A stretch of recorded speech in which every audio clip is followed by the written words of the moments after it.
താമരശ്ശേരി കട്ടിപ്പാറ പ്രവർത്തിക്കുന്ന fresh cut അറവ് മാലിന്യ സംസ്കരണ കേന്ദ്രം തങ്ങളുടെ വെള്ളവും വായുവും മലിനമാക്കി ജീവിതം ഇഞ്ചിഞ്ചായി കൊല്ലുന്നുവെന്ന് തിരിച്ചറിഞ്ഞാണ് ജനങ്ങൾ അതിജീവന സമരത്തിനിറങ്ങിയത്. അതിന്റെ തുടർച്ചയായി ഇന്നലെ നടന്ന സമരം വലിയ സംഘർഷത്തിൽ കലാശിച്ചത് എങ്ങനെ? കലക്ടറുടെ റിപ്പോർട്ടും ജനങ്ങളുടെ സമരവുമെല്ലാം മറികടന്ന് കമ്പനിക്ക് നിർബാധം പ്രവർത്തിക്കാൻ എങ്ങനെ കഴിയുന്നു? നല്ല സ്മെല്ലുമാണ്. കോയിൻ്റെ പാട കണ്ടോ? കോയൊക്കെ പോണ തോടാണ് നമ്മളെ. ഇത് കണ്ടോളി, ചായ ഉപയോഗിക്കുന്ന ആൾക്കാരൊക്കെ നല്ല നമ്മളെ വളർത്തുപൂച്ചന്റെ മാതിരിയുള്ള രോമമുള്ള മാതിരിയുള്ള സാധനമാട്ടത് ഉള്ളത്. ഈ ഇരുതുള്ളി പുഴ എന്ന് പറയുന്നത് ഞങ്ങളുടെ പ്രദേശത്തിൻ്റെ മനോഹരമായിട്ടുള്ള ഒരു നീരൊഴുക്ക് പ്രദേശമായിരുന്നു. എന്നാൽ 6-7 വർഷത്തോളമായിട്ട് ഞങ്ങൾക്ക് ആ പുഴയിലേക്ക് ഇറങ്ങി ചെല്ലുവാനായിട്ട് സാധിക്കുന്നില്ല. ഈ കരിമ്പാലം എന്ന ഭാഗത്തുള്ളവർക്ക് കിണറുകൾ കുറവായിരുന്നു, ശുദ്ധജലം കുറവായിരുന്നു. കുടിക്കുകയും കുളിക്കുകയും തുണി അലക്കുകയും അതുപോലെ തന്നെ കന്നുകാലികൾക്ക് വേണ്ടുന്ന ശുശ്രൂഷ നൽകുകയും ചെയ്യുന്ന ഈ പുഴയിൽ നിന്നുള്ള വെള്ളത്തിൽ നിന്നായിരുന്നു.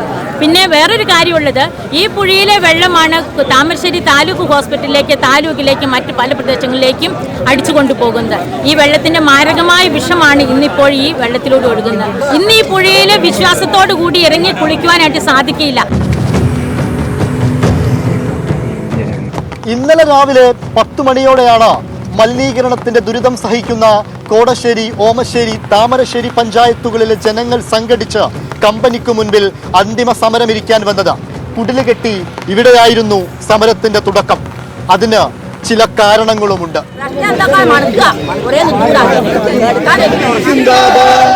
നേരത്തെ നടന്ന സമരങ്ങൾക്കൊടുവിൽ പല തവണയായി എടുത്ത ധാരണകളുണ്ട്. കലക്ടറുടെ സാന്നിധ്യത്തിലെടുത്ത ചില തീരുമാനങ്ങളുണ്ട്. ഒരു ദിവസം 25 ടൺ മാലിന്യങ്ങൾ മാത്രമേ സംസ്കരിക്കാവൂ. മാലിന്യങ്ങൾ കൊണ്ടുവരുന്ന വാഹനങ്ങളിൽ ഫ്രീസർ സൗകര്യം വേണം. സംസ്കരണത്തിന് ശേഷമുള്ള മാലിന്യം പുറന്തള്ളരുത്. ഇതൊന്നും പാലിക്കാതെ വന്നതോടെയാണ് സ്ത്രീകളും കുട്ടികളുമടക്കം 100 കണക്കിന് പേർ പ്ലാന്റിന് മുന്നിൽ സംഘടിച്ചത്.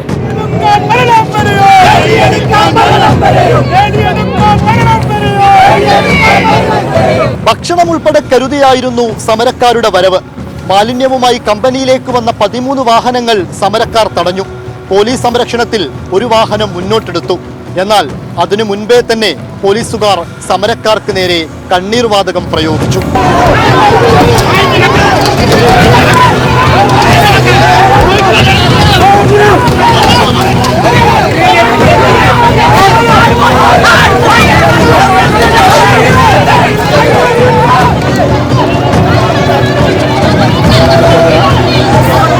പിന്നാലെ കമ്പനി വാഹനത്തിന് നേരെ കല്ലേറുണ്ടായി. താമരശ്ശേരി CI സായുജിന് പരിക്കേറ്റു. 5 മണിയോടെ റൂറൽ SP KE ബൈജു സ്ഥലത്തെത്തി.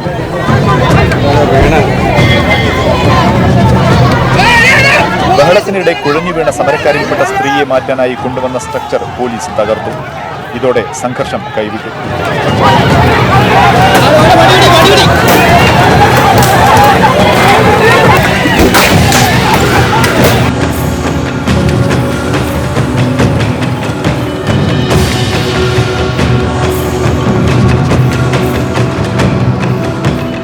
പോലീസുകാരടുത്ത് തന്നെയാണ് പ്രകോപനം ഉണ്ടായെന്നാണ് പറയുന്നത് അവർ, കുട്ടികളെയൊക്കെ നേരെ.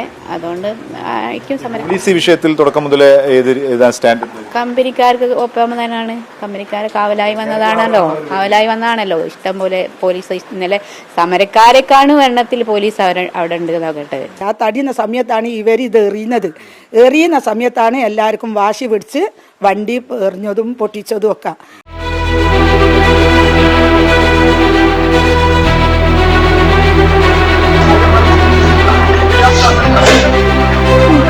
കല്ലേറും ലാത്തിച്ചാർജും ഗ്രനേഡ് പ്രയോഗവും. ചിതറിയോടിയ സമരക്കാരിൽ ചിലർ കമ്പനിക്കകത്ത് പ്രവേശിച്ചു. ആദ്യം കമ്പനി കെട്ടിടത്തിനും 5 വാഹനങ്ങൾക്കും തീവച്ചു.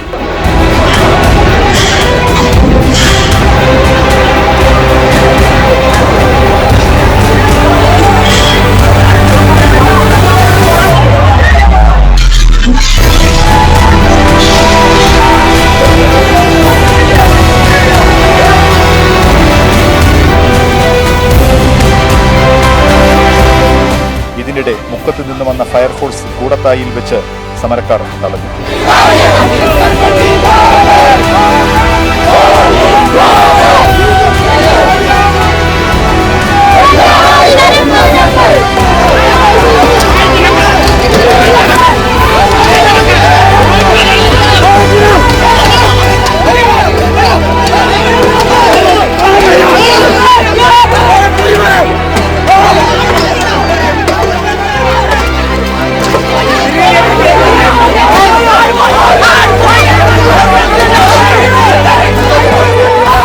സമരത്തിന് വണ്ടി തടയാൻ വേണ്ടിയിട്ടിരുന്നതാണ്. അപ്പോഴാണ് ഈ പോലീസുകാർ ഓല് തന്നെയാണ് ഇത് ചെയ്തത്. ഓല് പുക ചെയ്തവർ കൂടി എല്ലാവരെയും കണ്ണിലേക്കും മൂക്കിലേക്കും എല്ലാം കൂടിയും മുളകുംപൊടി കലക്കി പറഞ്ഞാൽ എങ്ങനെയുണ്ട്, അമ്മ മുഖത്തൊക്കെ പറഞ്ഞാൽ എങ്ങനെയുണ്ട്, അതേ ആദ്യമായിപ്പോയി. അതിൽ ബോധം കെട്ട് വിൽക്കുന്നപോലെ ബോധം കെട്ട് വിൽക്കുക, പിന്നെ തലറിഞ്ഞ അലർന്നു വിൽക്കുക, പിന്നെ പല അവസ്ഥയായിട്ട് കൊണ്ടുപോവുക, ആംബുലൻസ് വരിക കൊണ്ടുപോവുക. അറവ് മാലിന്യ സംസ്കരണ പ്ലാന്റായ ഫ്രഷ് കട്ടിന് മുൻപിൽ നടന്നത് വലിയ സമരമായിരുന്നു. ആ സമരം കലാപമായി മാറിയെന്ന് തന്നെ പറയാം. സമരക്കാർ ഫ്രഷ് കട്ടിന്റെ തന്നെ 5 വാഹനങ്ങൾക്ക് തീയിട്ടു. വാഹനങ്ങളൊക്കെ ഒരു ഭാഗം പൂർണ്ണമായും കത്തിനശിച്ച അവസ്ഥയിലുമാണ്. അതോടൊപ്പം തന്നെ ഫ്രഷ് കട്ട് എന്ന സ്ഥാപനത്തിന്റെ ഒരു ഭാഗത്തും തീയിടുന്ന സാഹചര്യമുണ്ടായി. ഏറെ പണിപ്പെട്ടാണ് ആ തീയൊക്കെ അണച്ചത്.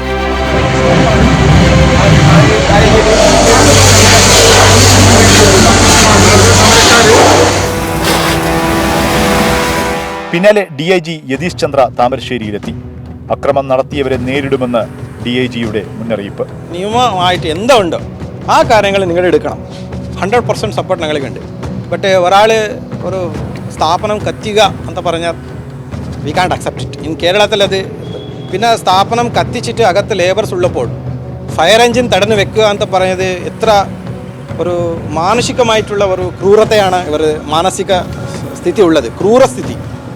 ഇങ്ങനെ കാര്യങ്ങൾ ചെയ്തിട്ടുണ്ട്. പോലീസ് ഇതുവരെ വളരെ വളരെ മാനസിക പരിഗണനയായിട്ടാണ് ചെയ്തത്.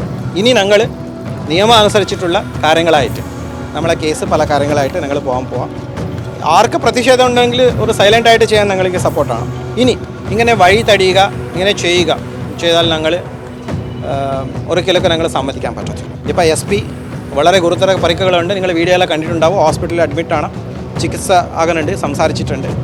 പിന്നെ SHO ഇപ്പോൾ ഇവിടെ തന്നെ കാല് മുഴുവൻ പോയിട്ടുണ്ടെങ്കിൽ പുള്ളി വന്നിട്ടിരിക്കുക.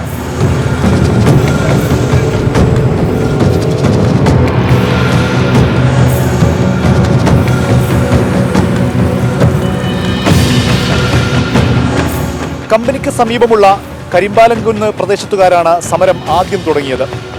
കമ്പനിയിൽ നിന്നും മലിനജലം അടുത്തുള്ള പുഴയിലേക്ക് ഒഴുക്കിവിടുന്നത് നാട്ടുകാർ പിന്നീട് തെളിവ് സഹിതം കണ്ടെത്തി. പിന്നീട് സമരം കൂടുതൽ ശക്തമായി.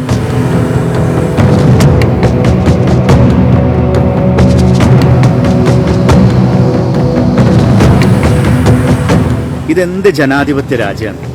ഒരു 4000-ഓളം ജനങ്ങളെ ശ്വാസം മുട്ടുന്ന പ്രശ്നം മനസ്സിലാക്കാതെ, ഇവരുടെ ഈ നാടിന്റെ ദുരന്തം മനസ്സിലാക്കാതെ കലക്ടർ വീണ്ടും ഓർഡർ കൊടുക്കുകയാണ് കമ്പനിക്ക് പ്രവർത്തിക്കാൻ. ഇതെന്ത് നീതിയാണ്? ഒരു നാടിന്റെ ദുരന്തത്തിന് ഇതിലപ്പുറം ഒരു നേർക്കാഴ്ച കാണാനില്ല.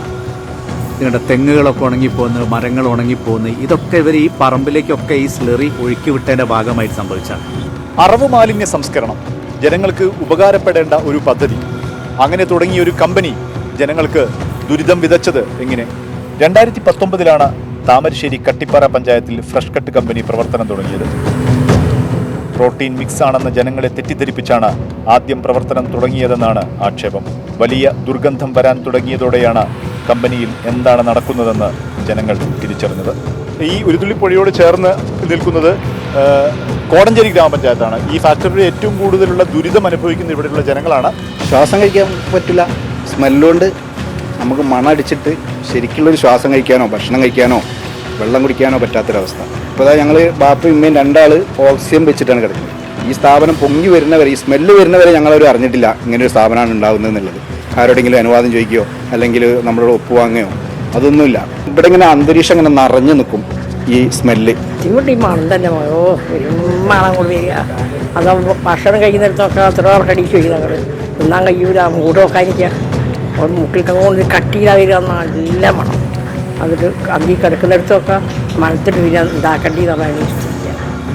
ഞങ്ങൾ സുഖമില്ലാതായിട്ട് കുറേ ആയി. ഞാൻ 4-5 കൊല്ലമായി ഞാനൊക്കെ ശ്വാസം മുട്ട് പോയായിട്ട് കിടക്കാൻ പറ്റണ്ടേ. മലിനീകരണ നിയന്ത്രണ ബോർഡ് പരിശോധന നടത്തി ഇടയ്ക്കിടെ നോട്ടീസ് നൽകാൻ തുടങ്ങി. പക്ഷേ ഒന്നും പാലിക്കപ്പെട്ടില്ല. ഇതിനിടെ നിയമസഭാ പരിസ്ഥിതി സമിതി സന്ദർശനം നടത്തി റിപ്പോർട്ട് തയ്യാറാക്കിയെങ്കിലും പുറത്തു വന്നില്ല. കഴിഞ്ഞ മാർച്ച് 30 കട്ടിപ്പാറ പഞ്ചായത്ത് കമ്പനിക്ക് നൽകിയ ലൈസൻസ് കാലാവധി കഴിഞ്ഞു. പിന്നീട് പുതുക്കി നൽകിയില്ല. 1 മാസം കമ്പനി പ്രവർത്തനം നിർത്തേണ്ടി വന്നു. പക്ഷേ പഞ്ചായത്ത് ഡയറക്ടറുടെ പ്രത്യേക ഉത്തരവ് വാങ്ങി വീണ്ടും കമ്പനി പ്രവർത്തനം തുടങ്ങി. വെള്ളവും വായുവും വീണ്ടും മലിനമാകാൻ തുടങ്ങിയതോടെയാണ് നാട്ടുകാർ അന്തിമ പ്രക്ഷോഭത്തിന് ഇറങ്ങിയത്.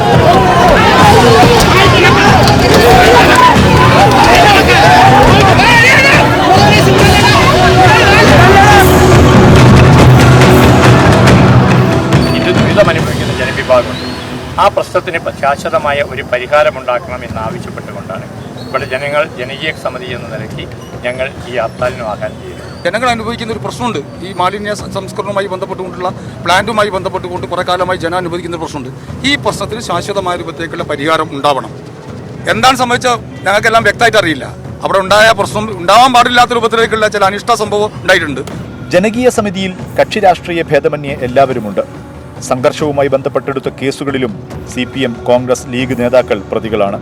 സംഘർഷത്തിൽ സമരക്കാർക്കെതിരെ ആരോപണവുമായി കമ്പനി ഉടമകൾ രംഗത്തെത്തി. പുതിയ സമരസമിതി ഉണ്ടാവുകയും സമരസമിതി ചെയർമാൻ നിങ്ങൾ അദ്ദേഹത്തെക്കുറിച്ചും കൂടെ ഒന്ന് വെരിഫൈ ചെയ്യണമെന്നുള്ള അഭ്യർത്ഥന എനിക്കുണ്ട്. അദ്ദേഹം ഉൾപ്പെട്ട ഒരു 5 ആൾക്കാർ വന്ന പിന്നാണ് ഈ സമരം വയലൻസിലേക്ക് നീങ്ങുന്നത്. രാത്രി വടിവാളുമായിട്ട് പ്ലാന്റിൽ വരിക, അതിനൊക്കെ ഫുട്ടേജുകൾ ഓൾറെഡി പോലീസിന് കൊടുക്കുകയും FIR രജിസ്റ്റർ ചെയ്യുകയും ചെയ്തിട്ടുള്ളതാണ്. വടിവാളുമായിട്ട് വരിക, പോണ വഴിക്ക് സ്റ്റാഫുകളെ തടഞ്ഞു നിർത്തിയിട്ട് ഭീഷണിപ്പെടുത്തുക, ലഹരി ഉപയോഗിച്ച് വരിക, അങ്ങനെ പല കാര്യങ്ങളും. സ്ത്രീകളെയും കുട്ടികളെയും മുൻനിർത്തിയിട്ടുള്ള സമരം എന്ന് പറയുന്നത് പുതിയ സമരസമിതി രൂപപ്പെട്ടതിന് ശേഷം മാത്രം വന്നിട്ടുള്ള ഒരു കഥയാണ്. അപ്പോൾ അവരെ വെച്ചിട്ട് പോലീസിനെ ബ്ലോക്ക് ചെയ്യുകയും പോലീസ് അവരുടെ പരമാവധി ശ്രമിക്കുകയും ചെയ്യുമ്പോൾ ഞാൻ നിങ്ങൾക്ക് ഒരു വീഡിയോ ഷെയർ ചെയ്തത് ഇവിടെ ഇട്ടിട്ടാണ് പോലീസുകാരനെ ക്രൂരമായി തല്ലുന്നത്. അപ്പോൾ ഇതിൻ്റെ ഉള്ളിൽ പോലീസ് ഇല്ലാന്ന് ഉറപ്പ് വരുത്തിയിട്ട് ഒരു പ്ലാൻ ബി ആക്ഷൻ നടന്നതാണ്. അപ്പോൾ ഒരു ആരോപണത്തിൻ്റെ ഭാഗമായിട്ട് പറയല്ല, പക്ഷേ അങ്ങനത്തെ ഒരു ഗ്യാസ് സിലിണ്ടർ തുറന്നു വിട്ടിട്ട് ആളെ വെക്കുക, അതുപോലെ ഇത് കത്തിക്കുന്ന സമയത്ത് തൊഴിലാളികളെ പുറത്തുനിന്ന് ലോക്ക് ചെയ്തിട്ട് കത്തിക്കുക എന്നൊക്കെ പറയുന്നത് ആളെ കൊല്ലണം എന്നുള്ള ഉദ്ദേശത്തിൽ തന്നെയാണെന്നാണ് ഞാൻ മനസ്സിലാക്കുന്നത്. മറു ആരോപണവുമായി UDF നേതാക്കളും എത്തി. തീവെപ്പ് ഉൾപ്പെടെയുള്ള കേസുകൾ വരുമ്പോൾ സ്വാഭാവികമായിട്ടും ജാമ്യം കിട്ടാത്ത വലിയ വകുപ്പുകളായി മാറും. അപ്പോൾ പോലീസാണെങ്കിലോ രാവിലെ മുതൽക്ക് ഈ കമ്പനി ഉൾപ്പെടെയുള്ള സ്ഥലങ്ങൾ കേന്ദ്രീകരിച്ചുകൊണ്ട് വലിയ തോതിലുള്ള ബന്ദോബസ്ത് ഏർപ്പെടുത്തിയിട്ടുണ്ട്. കമ്പനിക്ക് ചുറ്റും നിറയെ പോലീസുണ്ട്. ആ പോലീസ് നിറയെ നിൽക്കുമ്പോൾ കമ്പനിക്ക് എങ്ങനെ തീവച്ചു, ആര് തീവച്ചു, എങ്ങനെ തീപിടിച്ചു എന്നതിനെ പറ്റി അന്വേഷിക്കട്ടെ. അപ്പോൾ പോലീസിന്റെ അറിവോട് കൂടിയാണോ ഇത് ചെയ്തത്? പോലീസ് അവിടെ ഉണ്ടായിക്കൊണ്ട് ഇങ്ങനെ കമ്പനിക്ക് തീ വെക്കാൻ കഴിയുമോ? അപ്പോൾ അതിനകത്തു നിന്നാണോ ഇത് നടന്നത് എന്നതിനെ പറ്റിയും നമ്മൾ പരിശോധിക്കേണ്ടത്. അതേസമയം ആർക്കെതിരെയാണോ ജനങ്ങൾ സമരം ചെയ്യുന്നത് അതേ ഫ്രഷ് കട്ട് കമ്പനിയുടെ ഉടമസ്ഥരിലും എല്ലാ രാഷ്ട്രീയ പാർട്ടികളിലെയും ചില നേതാക്കൾക്ക് പങ്കാളിത്തമുണ്ടെന്നും ആരോപണമുണ്ട്.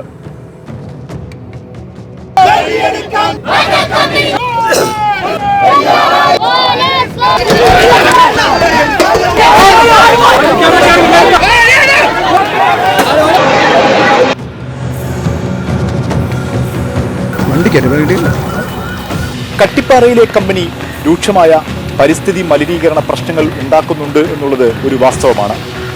പക്ഷേ അതിനെതിരെയുള്ള ചെറുത്തുനിൽപ്പുകൾ വലിയ അക്രമ സംഭവങ്ങളിലേക്ക് പോയാൽ സമരങ്ങളെ അത് ദുർബലപ്പെടുത്തും എന്നുള്ളത് ചരിത്രമാണ്. മാലിന്യ സംസ്കരണ കേന്ദ്രങ്ങൾ നാടിന് ആവശ്യമാണ്. പക്ഷേ അത് അമിത ലാഭക്കൊതിമൂത്ത് മനുഷ്യരുടെ ജീവൻ ബലി കൊടുത്ത് ആവരുതെന്ന് മാത്രം.